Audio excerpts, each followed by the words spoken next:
And when there's all these high intensity things being thrown at me and music and bright lights, like a fucking rave, and it's dark and it's too much sensory. Like what I like about weightlifting is you do a set and then you take a pause, you take a beat, you breathe, you can walk around. It's not someone screaming at you. Like that's not what I feel like that was making me stressed and more hungry.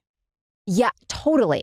And for some people, I think it's motivating in the moment, maybe. I don't know. It's never very motivating to me. I'm always like, it gives me like a pit, like antennas are out. I don't like it. Yeah, I don't like it either. I think I feel like on edge when I'm like getting screamed at. No. To put in like my 110. And I love what Brent said. I listened to Brent's podcast. It was awesome.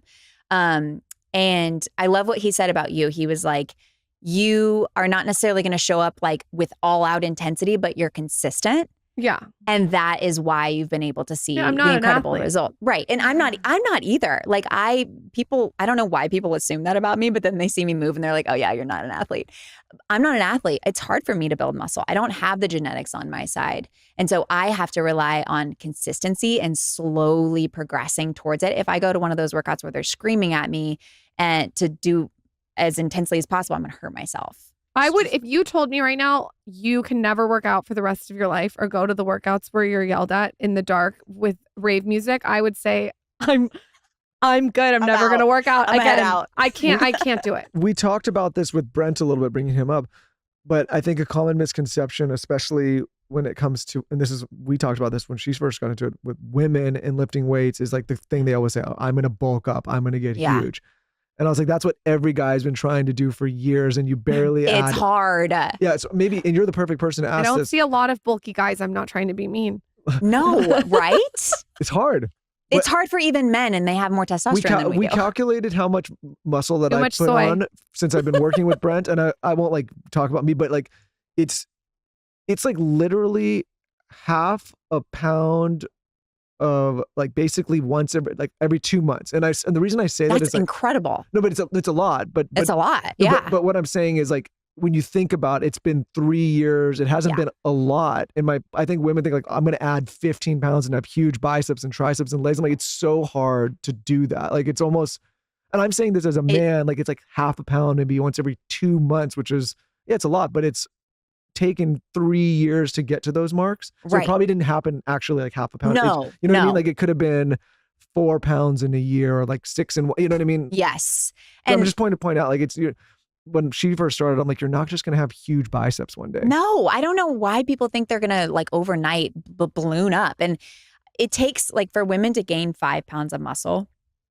that probably is going to take an entire year for a lot of people. I'm currently on that. Now that I'm back to my routine, my goal is to build 5 pounds of muscle within the next year. So I know that like, and that'd be a lot. Yeah, it is a lot. And when I've done it before. So I have body recompositioned, I think 2 years ago. So I lost fat and gained muscle. I weighed the exact same. But like you talk about with the jeans, I had smaller jeans. My body composition changed. And I had gained 5 pounds of muscle, but it took me, I gained 8 pounds of muscle, but it took me the whole year. And I don't feel like I looked bulky, but and you're somebody that actively does this consistently all the time. I mean, it's your profession. And the reason I bring it up is because whenever I bring this up to people that are close to me that happen to be women, even if I tell them like, hey, take some creatine, and they're like, I don't want to get huge. And I'm like, it's just not going to happen. No, like good luck. Yeah. Yeah. My eyes are going to glaze over. I don't want to get bulky is like.